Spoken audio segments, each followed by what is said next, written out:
Well, hello there, gardening friends.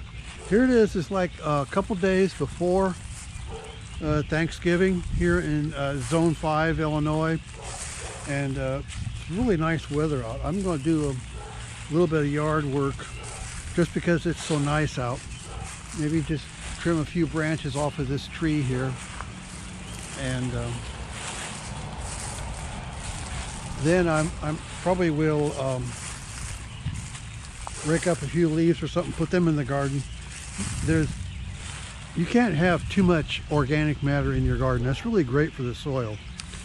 And so I might rake up some of them out of the yard here and put them in the garden. And so let's just get started on that. I'm using some loping shears that are really good for cutting off branches size of your fingers and up to your wrist size, up to the size of your wrist. And I'm just going to cut the ones that I can't walk under, and that's just about it.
Okay, I trimmed all the low-hanging branches so that it would be easier to cut the grass this year or this summer.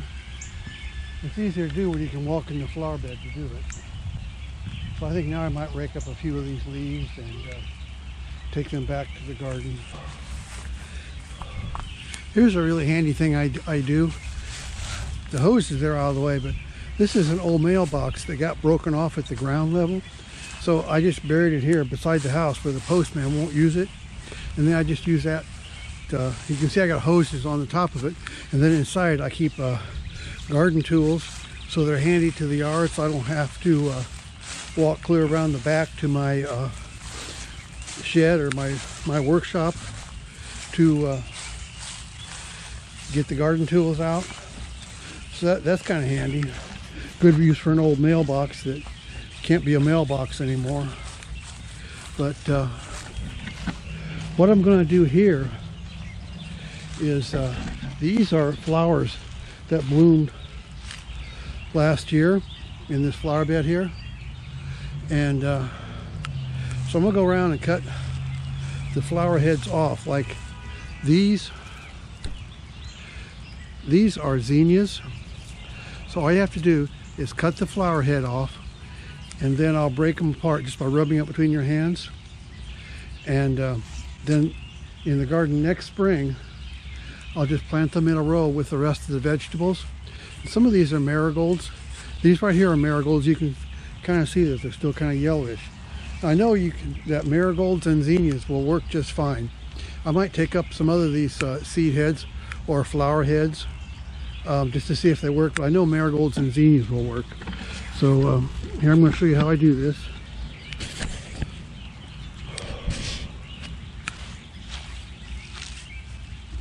So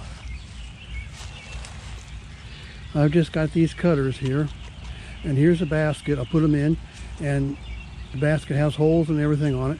So I'll just hang this basket from the ceiling in my my workshop, and then they can stay dry all winter long. And then in the spring, I'll just plant them, and I'll just cut them and let things fall in there. I don't know what kind of plant this one here is, but I'll get a few of them just to see if they. Okay, and these marigolds, I want them. So just cut them and let them fall in the basket. There's probably 1,000 in each one of these seed heads, so you don't have to worry about getting them all. That's for sure. So you can even see this was a zinnia.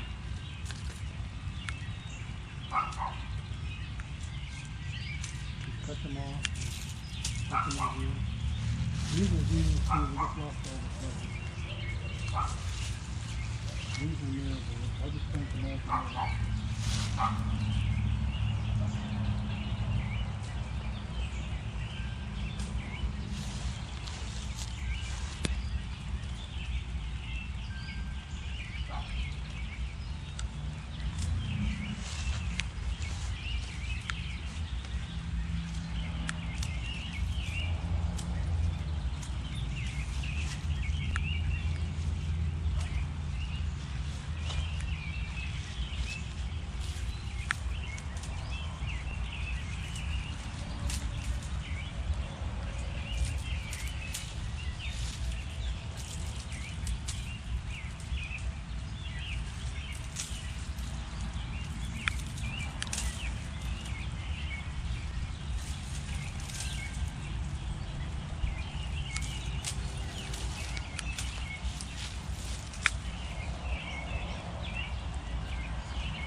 Well, instead of taking them out to the flower bed, I decided just to rake all the leaves up into the flower beds that are out here, because it's really good for the flower beds wherever you put them. So I'm just going to, that way I won't have to carry them out back. Just put them in the flower beds out front.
Well, I think I got that done for the day. I just raked the leaves into the flower bed, and that'd be especially good for the roses over there. But that'll be good enough. I'm actually less concerned about it looking better than just putting to use this good resource of leaves, because leaves are the best thing that you can put in your flower bed. So I think that's going to be it for the day. Thanks for watching, and we'll talk to you again sometime.